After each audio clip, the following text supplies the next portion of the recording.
Olá para você que nos acompanha pela Rádio Defensoria, eu sou Adriana Carla, nós estamos aqui para mais uma edição do Entrevistas DPE, como sempre trazendo muita informação para você que nos acompanha. Desde já, muito obrigada por nos acompanhar e eu te convido a participar do nosso bate-papo.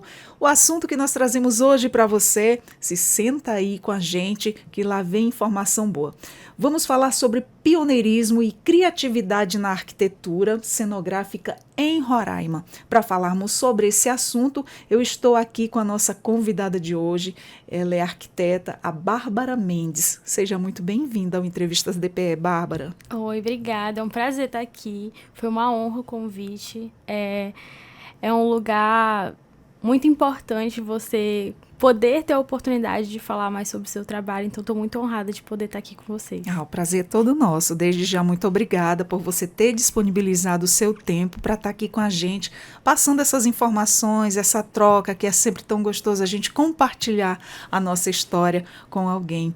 Primeiramente, conta pra gente quem é Bárbara, além da arquiteta, mãe e empreendedora. Sim. Eu me chamo Bárbara Mendes, eu sou arquiteta desde outubro do ano passado, então tenho pouco tempo de formação, mas a arquitetura eu acho que sempre fez parte da minha vida, assim. Eu sempre fui uma criança muito criativa, com a cabeça muito cheia de ideias, então sempre gostei de executar as minhas ideias, construir casa de barro, essas coisas assim. Então, eu sempre procurei, dentro da minha vida pessoal, construir sempre uma história junto com essa meu eu da infância, sabe? Nunca perder essa minha essência de gostar de criar coisas novas, gostar de procurar desafios, me conectar com o que faz sentido para mim. Então, hoje, mesmo na minha vida adulta, eu tento trazer coisas que me lembrem da minha infância, que me fazem me sentir confortável com as coisas que eu gosto, com o que eu exerço, né, hoje. E interessante, né, Bárbara? Você já veio com esse dom desde criança, de gostar de construir, ter criatividade para criar as coisas. Mas quando é que você percebeu que queria seguir a arquitetura, né? Unir o útil ao agradável, né? Já veio com esse dom, já nasceu assim, com essa vontade com essa vontade de criar, com criatividade, e aí você decidiu que era arquitetura. Foi no processo de pré-vestibular mesmo, eu tinha uns 16, 17 anos, quando eu decidi que eu gostaria de ser arquiteta. Uma coisa interessante é que meu pai e a minha avó materna sonhavam em ser arquitetos, assim, era um sonho deles. Eu descobri eu descobri isso depois que eu já estava na faculdade, e eles ficavam super empolgados, assim, em ver eu construindo aquilo, então acabou me dando mais gás também. Mas eu percebi que seria uma profissão interessante para mim, entendendo que seria algo que eu poderia fazer com criatividade, exercer um pouco as minhas ideias e levar um pouco para o mundo essa parte criativa. Um pouco também do que você comentou, de levar a criatividade, foi algo que eu encontrei dentro da universidade, assim, um desafio mesmo, porque eu sentia tudo muito monótono, sabe? Em relação ao mercado de trabalho da arquitetura. Então, sempre foi uma motivação minha trazer algo mais imersivo, mais criativo, transparente em relação aos projetos que eu aplico. Ah, que legal. Você falou que desde a infância você já começou aí com esse processo de criatividade, tinha facilidade com as coisas, mas conta pra gente o que exatamente você criava. Acho que a primeira coisa que eu criei foi um livro. Eu não lembro da história, mas é um livro de histórias mesmo. Eu costumava ver, aí eu resolvi abrir a página e escrever um livro. Eu levei pro meu pai e falei, olha, pai, eu criei um livro. Aí ele falou, tá bom. E aí eu gostava de fazer coisas diferentes. Eu vi uma receita de bolo eu queria fazer. Então, sempre procurando criar, exercer, fazer coisas que me faziam sentir ativa, né? Sei lá, iam fazer construção lá em casa. Eu gostava de brincar, de fazer tijolinho de barro e construir uma casinha pequenininha. Então, eu sempre gostei de ter esse lado, né? Hoje em dia, eu tenho um bebê, né? Então, uma preocupação minha também é mostrar e ter esse espaço para ele poder executar coisas e não estar sempre na internet, estar em contato com esse mundo que a gente acaba tendo muito mais contato hoje, né? Então, eu acho muito importante, desde a infância, a gente ter contato com coisas lúdicas que façam a gente ler, aprender que e se desenvolver. Né, de Exato. certo modo, muito bacana. Exato. Isso. Muito bom você pensar dessa forma. Você já começa a estimular o seu filho desde cedo, né? Sim. E fala pra gente, ao entrar na faculdade, como é que foi o impacto, né, de se deparar aí com a realidade da arquitetura? Para mim foi um pouco desmotivador, eu posso dizer assim. A minha história na universidade foi bem peculiar, assim, porque eu entrei na arquitetura querendo seguir uma coisa e no meio do caminho eu fui me encontrando e mudando de ideia. Isso é bem comum, né? Eu entrei querendo fazer urbanismo. Nós que fazemos faculdade de arquitetura aqui em Boa Vista, é arquitetura e urbanismo. Então, tanto para edifícios, casas e tudo, mas também pela cidade. Então, tinha muito esse olhar urbano, né, da cidade. E com o tempo, no mercado de trabalho, respondendo assim a tua pergunta, eu vim de uma classe social, familiar, não muito favorável ao mercado de arquitetura, por exemplo. Vamos dizer assim, o impacto que eu senti foi como se eu não pertencesse àquele espaço. Sempre parecia algo muito chique, muito elitizado. E a arquitetura tem essa característica muito forte, né? De parecer ser para elite. E foi algo que me incomodou muito. Eu senti que eu não estava à altura daquilo. Então, isso me afastou muito do mercado de trabalho, me fez sentir que talvez eu não pudesse alcançar aquele espaço, né? Ir para eventos chiques de arquitetura, conversar com pessoas chiques, né? E isso me machucou muito no começo, né? Foi impactante, né? Pela questão da novidade, ser tudo novo, até você se adaptar àquele meio. Realmente é um mundo que a gente não frequentava, não conhecia, e de repente você se vê ali, né? Sim. Naquele espaço, tendo que se adaptar. Foi bem difícil, mas assim, hoje eu consigo, sempre foi uma preocupação minha não deixar a minha verdade, né? Não transparecer que aquilo estava te deixando desconfortável, não é bem isso? Isso. Acontece. Acontece em muitos lugares. A gente, às vezes, nossa, o que eu estou fazendo aqui? Mas você sabe que aquele lugar é um lugar de merecimento para quem busca. Exato. Né? Você está ali porque você tem o dom para aquilo ali, você foi buscar mais conhecimento, e realmente tem lugares assim que a gente não se sente muito bem, mas é uma coisa que a gente vai ali, busca ali de um lado, do outro, se adaptar, e até que vai dando certo. Né? Você vai se encontrando ali aos pouquinhos, né? É uma construção. Exato. Com certeza. Você fala também que no seu Instagram, você comenta no início que sentiu aí um pouco sem espaço, que foi isso que você acabou de falar na sua profissão, mas você pode nos contar mais sobre esse sentimento? Como é que isso mudou o teu ponto de vista? Você não estava se sentindo muito confortável, mas depois isso foi passando. O que te fez assim repensar? Como foi esse processo de adaptação? Foi difícil? Foi bem difícil, foram muitos anos, na verdade. Eu gosto muito de falar sobre isso. Eu acho que é importante para quem está estudando também, para quem está procurando. É uma troca. Exato. O que eu fiz, na verdade, foi me desvincular desse, vamos dizer aqui, como um padrão. A sensação que eu tinha era que para eu ser arquiteta eu tinha que seguir um caminho específico. Só existe esse caminho para você ser arquiteta aqui em Boa Vista. E eu não me sentia confortável daquela forma. Então, eu mudei o caminho. Eu comecei a produzir conteúdo para as redes sociais falando sobre arquitetura dentro de desenhos animados. Então, eu fiz alguns vídeos falando sobre a casa do Bob Esponja, sobre a casa da Mônica de Friends, por exemplo. Falando sobre essa questão da cenografia, que foi quando eu comecei a me encontrar nesse caminho. Então, eu fui desvinculando um pouco a imagem do que eu tinha de arquitetura, do que eu tinha visto do mercado. E, a partir disso, eu consegui entender aonde que eu gostaria de trabalhar, com o que eu gostaria de fazer. Então, eu acho que volta muito no que eu falei, né? De você se conectar com o que faz sentido pra você, né? Eu sou uma pessoa totalmente apaixonada pela Disney, assim, uma peculiaridade. Eu sei todas as músicas da Disney, assim, é algo que faz muito, muito parte da minha persona. Então, eu consegui me adaptar ao mercado e à demanda, né, de uma profissão, levando em consideração também o que faz sentido para mim, sabe? Então, foi um grande desafio conseguir... Hoje parece ser muito fácil para mim. Talvez, com o tempo, as pessoas também vão achar mais fácil enxergar essa parte da cenografia dentro do meu trabalho. Mas, por muitos anos, foi muito turvo, assim, sabe? Entender como que eu aplicaria essa criatividade dentro dos projetos. Como que eu chegaria para um cliente, por exemplo, e mostraria para ele que é importante ele ter na loja dele algo criativo. E hoje todo mundo fala do espaço instagramável. É o famoso espaço instagramável, que eu não conseguia entender como me comunicar com o cliente. E depois eu entendi. Tá aí, muitas pessoas querem ter um café, por exemplo, uma cafeteria instagramável. E aí que entra o meu lugar, meu olhar criativo para dentro do negócio da pessoa, sabe? Olha que bacana. E foi assim que eu consegui me adaptar. Foi assim que você conseguiu manter o seu lado artístico vivo durante a faculdade também, né? Olha que Nossa, você bacana. falou bonito agora.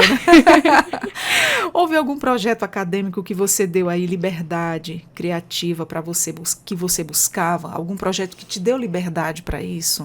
Nossa, essa é uma pergunta difícil. Dentro da faculdade, vou falar aqui um pouco sobre a faculdade de arquitetura. Por favor. Todo semestre a gente pega um projeto diferente, por exemplo, projeto residencial, então vamos fazer uma casa. E aí o professor dessa disciplina passa um briefing pra gente, que quem é essa família, quantas pessoas são, por exemplo. Então, todo semestre a gente fazia um residencial, um comercial, hospitalar, a gente faz projeto de tudo. Olha que interessante. E eu acho que o que eu mais gostei de fazer, o mais desafiador, foi o hospitalar. A gente teve que projetar um hospital em um semestre, foi um grande desafio. Eu fiz em dupla com a minha amiga Karen. E era um projeto gigantesco, tem muito uma logística, e a arquitetura, ela conflita muito entre a funcionalidade e a estética, né? Mas a gente procurou trazer para dentro desse hospital uma visão de qualidade de vida. Então a gente aplicou a biofilia, que é um princípio da arquitetura de você trazer um pouco da natureza para dentro desse projeto. Então isso tem vários impactos, por exemplo, na questão de saúde da pessoa, da recuperação da pessoa que está dentro desse hospital. Você pensar sobre a vista que a pessoa que está doente, que está lá no leito, né? A vista que ela vai ter, como que as paredes vão ser desse espaço. Paredes brancas, elas acabam trazendo uma sensação de desconforto, de algo distante, né? E quando a gente traz... Né? Uma frio, cor fria. isso. Uma cor que não acalenta. Isso, então a gente trazendo, por exemplo, uma vegetação, uma pintura, algo criativo, algo colorido.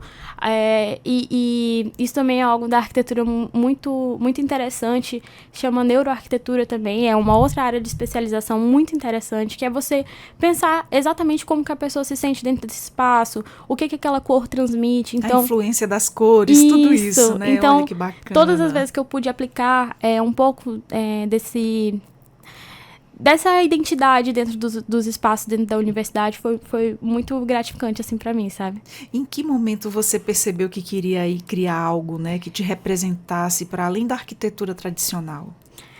Eu acho que no momento que eu comecei a me conectar novamente comigo, que eu te falei que eu comecei a criar conteúdo falando sobre isso, então as pessoas achavam curioso. Nossa, ela é estudante de arquitetura, ela tá ali trabalhando, eu estagiei em vários escritórios, mas ela cria conteúdo analisando a casa do Bob Esponja. Ela fala sobre como é o banheiro do Bob Esponja, por exemplo. Eu falei sobre a acústica da casa do Lula Molusco. O revestimento da casa do Lula Molusco talvez fizesse com que ele sentisse mais o ruído dos vizinhos, isso talvez incomodasse mais ele. Então, foi uma forma também de encontrar na minha linguagem, na minha verdade, como me comunicar e mostrar o meu conhecimento, por exemplo, entendeu? De uma forma divertida. E como arquiteto você consegue interpretar cada ambiente, Sim. né? Isso é muito interessante, bem criativo mesmo. É até cansativo. Todo arquiteto vai em todo lugar, as pessoas têm assim, vem aqui na minha casa, por favor, não julga a minha casa. Mas assim, é uma coisa que até hoje também tento desmistificar, que é a pessoa parar de ter medo do arquiteto, que parece que a gente vai chegar e vai falar, isso aqui não presta, tem que mudar. E não é bem assim, sabe? A gente consegue ter opiniões sobre o lugar, pontuais melhorias a serem feitas. Eu adoraria. Vamos marcar. Como é que foi conciliar a faculdade e a gravidez ao mesmo tempo? A gente sabe que quando está assim, nessa fase de estudo é muito acirrado, né? Muito puxado. Sim. E veio um bebê no meio. Conta pra gente como é que foi tudo isso. Nossa, foi bem desafiador. Eu sempre sonhei em ser mãe desde pequena, assim. Eu também sou casada hoje. Meu casamento, assim, é o melhor presente da minha vida. Meu marido tá até aqui. Que aqui, maravilha. Né? Mas foi uma grande surpresa, porque... É menino ou menina? É um menino, ele se chama José Bernardo. Tá com quanto tempo? Ele tá com 8 meses. Ele tá bebezinho ainda. Fofo. Mas foi um grande desafio, assim, porque... Eu e o Pedro, meu marido, a gente ainda não namorava. A gente se conhecia há muito tempo. E a gente acabou engravidando, assim. E foi uma grande surpresa. Tanto eu quanto ele terminando a faculdade. Ele é historiador. E foi um momento muito difícil, porque também eu descobri a gravidez e uma semana depois teve a greve. E eu tava no último semestre. Então foi um caos. Mas, ao mesmo tempo, foi uma delícia poder me formar com o meu bebê na barriga. A minha barriga já estava grandinha, então foi muito satisfatório para mim também. E ter essa rede de apoio também, né? Sim, com certeza. Muito bacana. Com certeza. Maravilha. Mas foi muito bom, assim. Ele também é muito tranquilo, graças a Deus. Meu filho é muito abençoado, assim. É um amor imensurável, né? Tem nem palavras para explicar, E dá né? até mais força para correr atrás, sabe? Com certeza. É um incentivo a mais que a gente tem na vida por eles. Né? Sim. Quais foram aí os maiores desafios emocionais e físicos dessa fase? Eu acho que na gravidez a gente tende a se sentir muito solitária também, né? Mesmo tendo muitas pessoas... É um misto de sentimentos, né? E aí eu ficava muito aflita. Será que eu vou conseguir terminar? Porque faltava pouquinha coisa. Eu tinha uma matéria e o TCC para entregar. E o meu TCC também foi um evento, porque eu resolvi fazer uma praça. Resolvi que eu ia fazer uma praça. Algo interessante também da faculdade é que nosso TCC, ele é tanto o projeto escrito, né, o trabalho de conclusão, mais um projeto, caso você queira fazer. E aí foi um grande desafio para mim conseguir conciliar isso com o finalzinho da gravidez. Mas foi muito bom, assim, eu me sentia muito sozinha, eu me sentia muito... com muito medo, porque eu não sabia se eu ia conseguir exercer, né, quando Tudo ele nascesse. Novo, né? Tudo novo, Isso. Filho. Ficava preocupada. Término da faculdade, o medo de não concluir. Sim. E se a criança ia precisar mais de você e você tivesse que parar. Sim, foi bem difícil, por exemplo, agora ele tá com 8 meses, eu comecei a trabalhar mesmo, consegui sair de casa e tudo, me senti segura, tem 2 meses, mas desde que ele nasceu eu já queria estar fazendo as coisas. Eu tinha na minha cabeça que com 3 meses, ele completou 3 meses, eu vou conseguir trabalhar, mas não é bem assim. Quando a gente tem um bebê... Requer um tempo. Requer um tempo. A gente também muda muito a nossa cabeça, nosso corpo, nosso modo de se ver, né? Porque a gente antes... éramos só nós. A partir do momento que a gente tem um filho, a gente não pensa mais na gente como primeira pessoa, né? A gente sempre pensa nele primeiro. Com toda certeza. E o que essa experiência te ensinou sobre resiliência e sobre você mesma, né? Esse período de maternidade aí que é tão desafiador, conciliar com estudo, agora com trabalho. Como é que foi isso tudo, essas mudanças na sua vida? Foi bem difícil, assim, por ser novo, por ser, como você falou, né? É desafiador. Mas, ao mesmo tempo, como eu te falei, eu sempre... almejei, né? Sempre sonhei em ser mãe, sempre sonhei em ter uma carreira. E uma coisa que eu falo, e as pessoas até falam, nossa, isso é muito verdade, que a gente pede as coisas. E quando elas acontecem, a gente tem que honrar isso, né? Então, quando eu me vi dentro de todos esses desafios, foi muito difícil conseguir conciliar, mas quando eu lembro que, nossa, teve um dia que eu esperei por isso, que eu sonhei com isso, que eu procurei por isso, né? Meu filho, graças a Deus, é saudável, é um amor e é tudo que eu queria na minha vida. Então, eu tenho que honrar isso, eu tenho que conseguir ser forte e lidar com as dificuldades, né? E eu acho que é isso que acaba dando forças pra gente conseguir desenvolver, né? No meio dos desafios que a gente enfrenta. Cada experiência que a pessoa passa na vida, ela sai mais forte Sim. ainda. E você vai aprendendo ali no dia a dia, um dia de cada vez. Sim. E fala pra gente como é que surgiu a ideia da Meg e por que esse nome? Ah, sim. A Meg, ela é um personagem que eu criei. que é a minha versão criança, a minha criatividade em persona, né? A Meg acabou virando uma marca infantil de livros e jogos. É algo que eu não tô conseguindo pôr pra frente agora, porque são muitas coisas. Mas é um projeto que agora também é meu e do meu marido, ele é professor, ele é pós-graduado também em neurociência, aprendizagem, acho que é algo assim. Então a gente quer desenvolver esse lado, falando sobre isso que a gente falou lá no começo, sobre a criatividade da criança. Então a gente quer proporcionar materiais que ajudem as crianças a se desenvolverem, que ajudem a criança no seu desenvolvimento, também com a nossa experiência como pais, porque é uma preocupação nossa em relação ao nosso filho, como que vai ser o futuro dele, né, em relação ao mundo hoje, como ele tá, em relação à rede social. Então, a Meg, ela começou com essa minha necessidade, né, de levar um pouco o meu lado artístico e da infância adiante. Eu tenho um livro lançado, um livro de colorir, que conta a história da Meg, como que ela se desenvolveu. Ela é uma criança mágica, então a ideia é futuramente trazer um pouco desse meu lado empreendedor para dentro desse ramo também, né, infantil e tudo, que é algo que faz muito sentido com a minha história também e com o meu propósito também na maternidade, enfim. Você deu uma pausa na Meg, né, por enquanto. Sim. Mas aí, em que momento você decidiu retomá-la e como é que foi esse novo propósito? Esse novo propósito se deu quando meu filho nasceu, que foi quando a gente começou a entender sobre essa logística. A gente até... Foi bem difícil, assim, pra gente entender qual seria o próximo passo, né? Eu fiquei muitos meses em conflito, se eu investia na minha carreira como arquiteta ou se eu investia na Meg.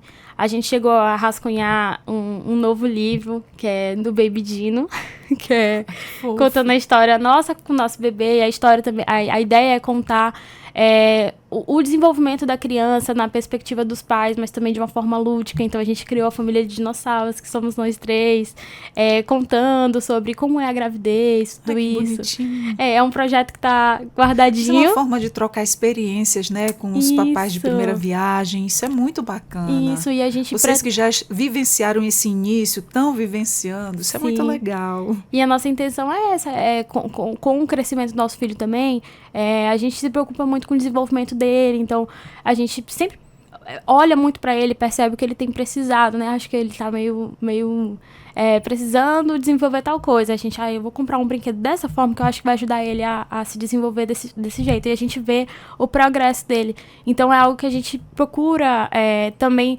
levar, né, por meio da marca, que é algo que, por hora, a gente não consegue se dedicar tanto, mas é um projeto futuro que eu pretendo levar em paralelo com a minha carreira de arquiteta. Bacana. E com os filhos a gente aprende ali com eles, no dia a dia também aprende a lidar. É incrível isso também, como a gente aprende nessa vivência, né? E quais são os maiores desafios aí de ser mãe, né, empreendedora e profissional ao mesmo tempo? É bem difícil. Ontem eu estive em uma imersão empresarial, 10 horas de evento, assim, saí de casa de manhã e voltei à noite, já tava dormindo. E... Ele ainda mama? Ainda mama. Ai, que fofo. Bem dá difícil. Um dó, né? Mas ele é bem tranquilo, assim, ele é bonzinho. Ele é muito bonzinho, ele é muito abençoado, que graças bom. a Deus. Ele fica com o pai dele, ontem ele ficou na avó também, pro pai dele dar uma acalmada, que essas últimas semanas eu passei muito tempo fora de casa, então o Pedro tem ficado com ele mais tempo. Então, assim, meu coração fica arrasado, porque a gente entra naquela culpa, né, de quando você tá só em casa com o bebê, você sente que você não tá fazendo nada, sendo que é tudo, você está em casa com seu filho é tudo. Tem que equilibrar, né, tanto tempo como emocional. Exato. Também. Eu sei como é que é, tenho 3. Que desafio. Muito grande. E você vê a Meg aí como uma forma de educar seu filho e outras crianças, como é que você lida aí com a pressão, né, de equilibrar a vida pessoal e profissional? É bem difícil. O equilíbrio é isso, é você doar muito de você para um lado e você perceber, eu acho que precisa de um pouquinho mais aqui. Então, eu tento conciliar muito bem, assim,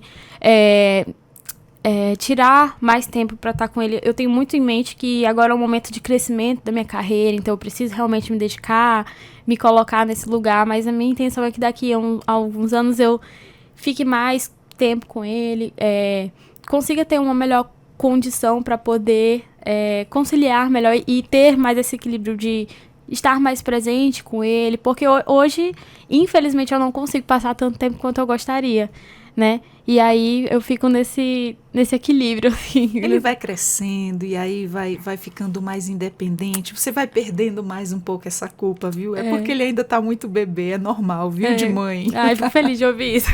É um sentimento difícil, mas eu consigo entender, sabe? Tipo, acho que a coisa que eu mais gosto é chegar em casa e botar ele pra dormir. Que aí eu falo pra ele que eu tô trabalhando, mas que eu tô construindo isso pra ele, pra gente, que eu amo muito ele, que ele vai ter uma vida muito abençoada, que ele é muito amado. Então, assim, a parte favorita do meu dia é poder botar ele pra dormir. Eu fico muito feliz por isso. E eu sei que ele também vai entender no futuro, sabe? E que isso é algo meu mesmo, porque a gente como mãe, a gente fica...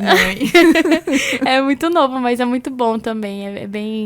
É bem especial você também poder não deixar a sua carreira de lado por conta da maternidade. Exato. Futuramente você vai ver aí o resultado de tudo isso, de todo o teu esforço, de tudo isso que você teve que conciliar, que você teve que equilibrar, tanto profissionalmente quanto família. Você vai ver aí um grande resultado no futuro. Já está vendo, viu? Sim. É um pouco sufoco agora no momento que seu bebê está muito pequenininho, mas vai dar tudo certo. Eu fico feliz de ouvir isso de você. Vai ter um futuro brilhante, maravilhoso. Já está tendo, né? E o que é a arquitetura cenográfica para você? Sim. Eu acho que nos últimos tempos tem ficado mais fácil para mim explicar sobre essa parte da cenografia. A cenografia apareceu comigo, para mim, né, como eu te mencionei, na minha criação de conteúdo, falando um pouco sobre o que eu gosto da arquitetura, né, cinema, animação. Então, para mim a cenografia é você construir e comunicar algo com o espaço. Tudo que a gente faz comunica. E eu, como arquiteta, consigo entender que todo espaço, ele comunica. E o que eu quero comunicar, por exemplo, entende? A pessoa vai ver esse espaço, o que ela vai sentir? Ela vai se conectar com essa história. Então, hoje eu tento entender e aplicar isso dentro do setor comercial, por exemplo. Isso é muito interessante, viu? Isso. Super, hiper, mega interessante. Eu acho muito legal quando o arquiteto ele pensa no local acolhedor, naquele local que combina com aquela necessidade ali daquele momento. Sim. Por exemplo, você vai numa loja, você vai querer, você vai decorar ali uma loja, você tem que ser chamativa, o hospital, você tem que criar um ambiente acolhedor, e é mais ou menos por aí, não é? Aconteceu algo bem interessante agora, que eu peguei uma cliente que ela tem uma loja de mais de 30 anos aqui no estado. Ela vende roupa masculina, feminina e infantil em uma loja.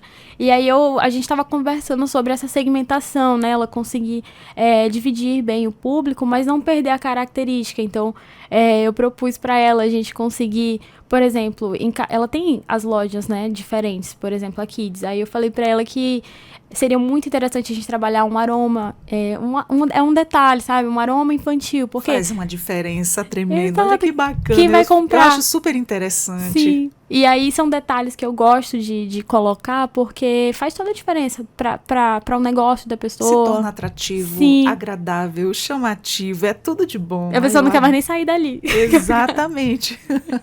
Quando é que você teve aí o primeiro contato, né, com esse tipo de projeto? Como eu mencionei, tem 2 meses, basicamente, que eu comecei a sair mais de casa, ter mais contato. Mas meu primeiro projeto como arquiteta foi um bar temático dos anos 80. É um bar bem conhecido. Fica ali na praça em frente ao Totozão. Você pode falar, não tem problema. Chama-se Cervejeiros S.A. Fica ali conheço. Conhece? Conheço, é da Fabiana, né? Isso. A Fabiana me procurou porque ela queria fazer uma cobertura lá no espaço. E aí a gente começou a conversar sobre Eu falei pra ela o que ela esperava do bar. Eu já frequentei muitas vezes lá também com a minha madrinha. Ela é amiga da Fabiana. É muito legal, tem Sim. muitas festas de anos 80, Sim, né? sim. Muito bacana. E aí a gente conversou sobre isso, sobre o público dela, o que o público consome, né? Então, a partir dessa conversa, eu propus pra ela um bar temático. Então, a gente fez várias pinturas no bar, deixou ele bem personalizado, Olha que legal. bem colorido, bem divertido. É um projeto aí que ela pretende executar. Inclusive, a gente tem o DJ, que ele também é daqui da nossa rádio, mas ele não tá, ele tá de férias. Aquele lá é o Ítalo. Ele tá de férias, ele toca lá também. Ai, que tudo. É muito bacana. Então, quando ele tá anunciando, a gente sempre vê. É muito legal. É muito, muito legal. E como é que foi essa experiência? Olha que onde você trabalhou, gente, de assinar o trabalho no Festival dos Povos da Floresta. Conta pra gente como é que foi isso. Essa é nova, foi quem me rendeu a figurinha pra estar aqui. Olha! Foi bem legal. Que massa. Foi bem desafiador o festival, foi algo novo que apareceu pra mim. Porque precisavam de um arquiteto local. O festival esteve aqui também divulgando, né? Para falar um pouco sobre o festival, para eu poder introduzir. Mas o festival, ele tem um propósito muito bonito de regionalizar, né? Eles trazem um evento, ele nasceu em Porto Velho, então eles trazem um evento para a cidade, no caso, as cidades do norte, e eles não trazem uma equipe inteira de lá, eles procuram trabalhadores locais para fazer aquilo acontecer. Então, para mim, foi um grande desafio, porque não era um projeto meu, não foi algo que eu pensei. Então, foi muito desafiador conseguir aplicar tudo que eles queriam aplicar, mas, assim, foi de uma grandiosidade de crescimento profissional para mim gigantesca, sabe? Então, eu pude conhecer várias pessoas, inclusive de dentro do teatro, que era algo que eu gostaria de me aprofundar, né? A questão cenográfica também teatral, porque o evento aconteceu no Teatro Municipal. Então, eu pude ter essa oportunidade de crescer. Foi muito, muito satisfatório, assim, para mim como profissional, também ter a oportunidade de mostrar o meu trabalho. É algo que eu já comentei algumas vezes nas minhas redes sociais, que é bem difícil. Para mim, foi bem difícil essa questão do lugar como arquiteto. Por exemplo, eu sempre via os grandes eventos, né? Os eventos, por exemplo, Cantata de Natal, o Mormaço, são eventos grandes que a gente tem aqui, e eu queria poder fazer parte como arquiteta, por exemplo. E eu ficava, nossa, como que eu chego ali, sabe? Como que eu me coloco ali? Aquela coisa de você só pode ser aceito se você tiver experiência. Aonde começa a experiência e onde entra a sua oportunidade. Então, o festival foi um presente para mim por essa oportunidade de mostrar o meu trabalho. Exatamente. E mostrar que Às eu sou capaz de vezes fazer. Está precisando só de uma pequena chance ali, uma pequena aberturazinha ali para você demonstrar toda a sua criatividade, tudo aquilo ali que você tem guardado e você quer apresentar ali aquele teu trabalho, Exato. né? Basta uma pequena oportunidade. E foi esse o presente do festival. E vai vir muitos outros. A gente ainda vai ouvir falar muito. E o que mais te encanta na cenografia, né? E na possibilidade de criar experiências sensoriais? Eu acho que é isso que a gente estava conversando, que você falou, né? Que é você poder conduzir vamos dizer assim, não seria o cliente, mas a pessoa que está no espaço. E eu acho que uma ótima forma de te explicar isso é o meu amor pela Disney, que eu te falei. Meu sonho, meu Deus, meu sonho de princesa é ir pra Disney. Porque eu acho muito bonito como foi criado, né? O contexto dos parques da Disney, por exemplo. Eles foram criados dentro dessa ideia de você emergir dentro de um novo mundo, né? Dentro da Disney, você tem o Reino de Pandora, que é do Avatar. Nossa, é um sonho aquilo ali, né? Já vi pela TV. Nossa, eu fiquei encantada. E eu fui estudar profundamente sobre como que isso foi aplicado. O Walt Disney, quando ele criou a Disney, ele criou uma nova profissão, que são os Imagineers, que são a junção de engenheiro e os imaginários. Então, eles juntaram a imaginação e a engenharia para criar tudo aquilo. Nossa, que maravilha. Então, dentro de Pandora, por exemplo, né, que é o reino do Avatar, existem não só a cenografia, a vegetação típica desse mundo que foi criado, mas também os sons, né? Então, som da floresta, você entra num lugar, você escuta o som da floresta, você escuta o cheiro, você consegue sentir que você está em outro mundo. A Disney também ela foi criada em um lugar onde se você tá lá dentro, você não vê ao redor os prédios da cidade, o barulho da cidade. Isso é algo muito mais grandioso, né? Dá então, muito mais trabalho, né? E é isso que te encanta, né? Quais são os desafios de ser pioneira nessa área, no estado? Inclusive, é algo que eu queria até salientar. Sobre o pioneirismo, vocês me chamaram para falar sobre isso, mas eu queria reforçar também que, como cenógrafa, eu não conheço uma pessoa que trabalha como cenografia aqui, eu estou me especializando em cenografia, mas já existem muitas pessoas que fazem trabalho de cenografia teatral, por exemplo. Então, eu acredito que esse pioneirismo, ele vem muito não só de exercer, mas também de falar sobre isso, de colocar esse espaço e talvez tentar evidenciar essa linguagem, né, de falar sobre isso, porque a minha dificuldade, respondendo a tua pergunta, era ter uma referência, ter uma pessoa para olhar e falar, nossa, ela faz cenografia, quero contato, quero conversar com ela, aprender sobre isso.